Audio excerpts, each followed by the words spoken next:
Yo, welcome back. This is Shiba After Dark. Barbie, I went and saw this new band last night. I don't know if you heard of them. It's called Pawzar and the Shiboshis. They're going to be in town in October. Shout out to them. Shout We're out Pawzar. Pawzar, that's right. This is one of those Shiboshis. We're talking the Shiba papers, the world paper. And right now we're talking Article 8, 8.4 to be exact. And it's talking about technology being interoperable. I like that, Barbie. No Yes. silos, de-siloed. Yes. Unifying tech bridges. I think that's the bridging, right? It's very important. Okay. Important tech. All right, let me read it. We value technology's role in fostering interconnectedness. Our focus remains on technology interoperability and ensuring streamlined communications across platforms without compromising our values. So basically, they're bringing technology together. You know, Right. It's an enterprise built system where they're not asking you to come build in their walled garden. Okay, this is our garden, come build in here.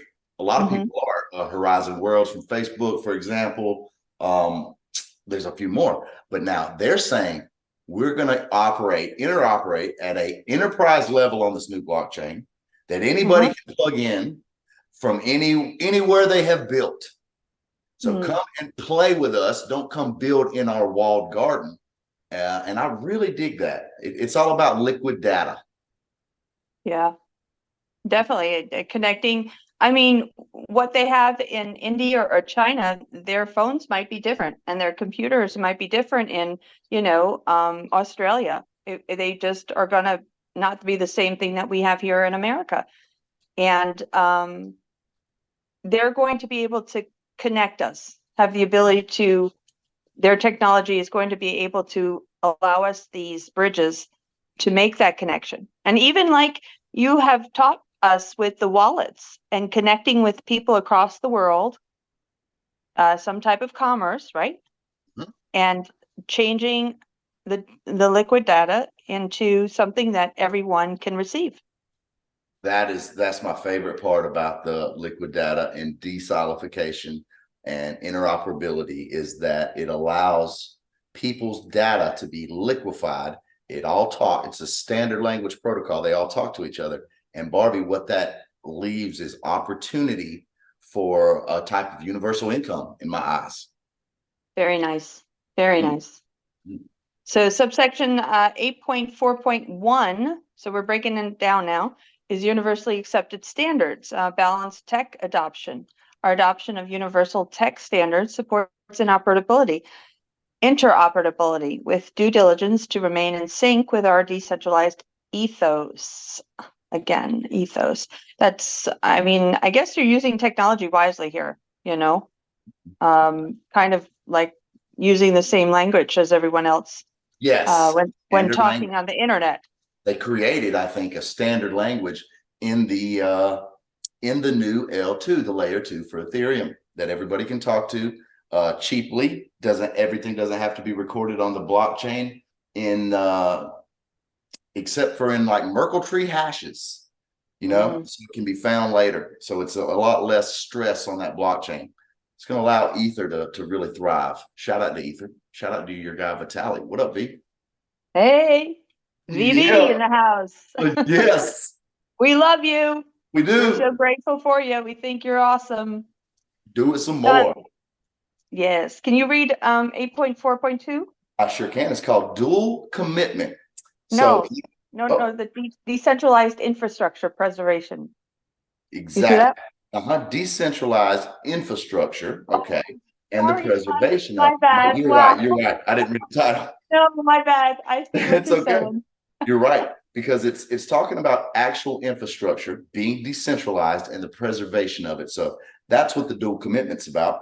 In our quest for interoperability, we remain unwavering in preserving our decentralized framework's essence. Okay, I dig that. Championing both individual and collective autonomy. Autonomy. Let me look that up. That's a big one. What is autonomy? Well, here, a dual commitment is, two important promises. I guess that's how I'd break it down. First, they're promising to make sure that our technology will be able to work with others. And at the same time, they're promising to keep their special way of doing things and making both sure that the individual and groups can make their own choices. That's exactly what it means. Autonomy is the capacity to make an informed, uncoerced decision. Exactly. Nice. Deciding. We talked about that earlier on the episode. When you decide something, who's going to stop you when you truly decide something? So try it out. Sounds like a plan. More, Barbie.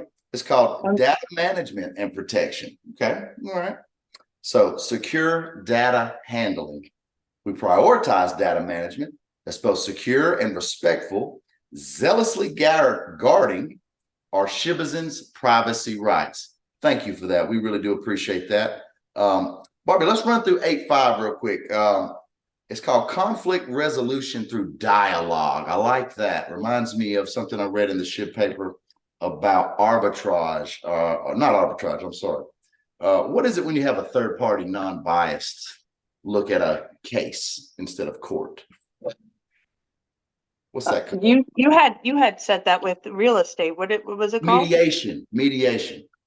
Mm-hmm. I like that. Reminds me of that conflict resolution through dialogue. So just mediators, non-biased third parties. But let's read it. It says principled resolution. Aware that global interactions might lead to conflicts, we pledge to dialogue. We pledge to a dialogue-centric conflict resolution approach. Okay, Barbie, I'm loving this. I really, really dig people that have problems talking it out. Maybe when they're not so heated, but talking it out. Why? Let's have a little empathy here. Empathy means you're all one. By the way, learned that last night. So empathy. The reason we have empathy is because we are all one. That's why we feel when we hear. We feel sad because of this or mad because of this. It's because we're all one. Damn, I'll be damned. Go on with your big bad self, brother.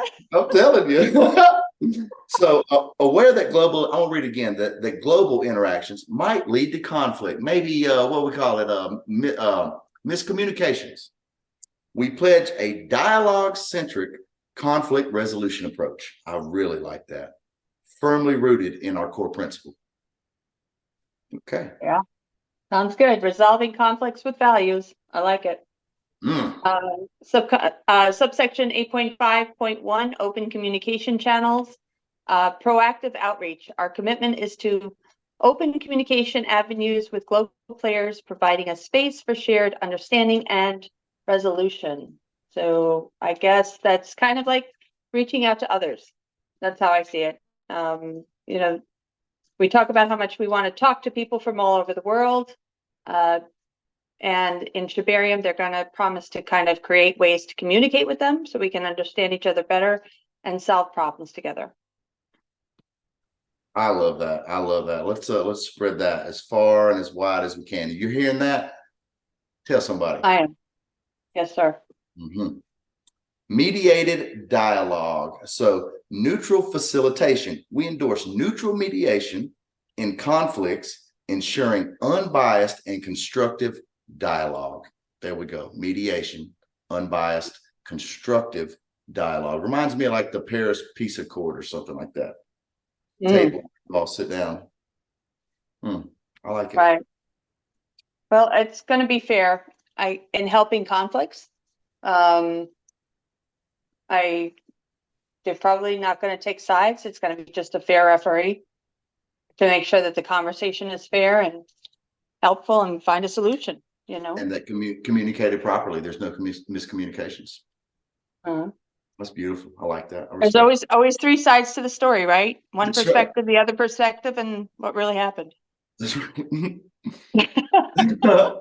So here's another recurring theme I see: respect for self-sovereign identity. So identity safeguard. Throughout conflict resolution, we emphasize the paramountcy of preserving our Shibizens' self-sovereign identities. So even through mediation, it may be able, looks like it's going to be able to protect your identity. Yeah, protecting who they are. Yeah, that's really actually really great. That's a great privacy thing for self-sovereignty that I know a lot of people are looking for. I mean, apart from everything else, I think privacy amongst the people, from what I'm hearing, is super important part of the whole decentralization theology. Dig it. I think it makes sense. So this is the last one, 8.5.4, balancing autonomy and harmony. You want to read that one, Barb? Sure, harmonious autonomy. Our resolution endeavors strike a balance between our inherent autonomy and the broader global harmony, aiming for the outcomes that amplify our unity and respect the global ecosystem. Autonomy. Balancing independence and peace. That's how I see that. Balancing independence and peace. I love that, Barbie. Right? Somebody write that down. We're going to make a movie about that. You want to act in it? Come on, see us. Barbie, this has been one of the most important shows we've ever done. I'm so glad to be doing this with you. Big shout out to Shiba Inu. Big shout out to Treat Community, Leash, Bone. We love you. Come see us. Me and Barbie got a job for you, don't we, Barb? Ciao. And we love you. Come on back now. You hear? Yes, sir.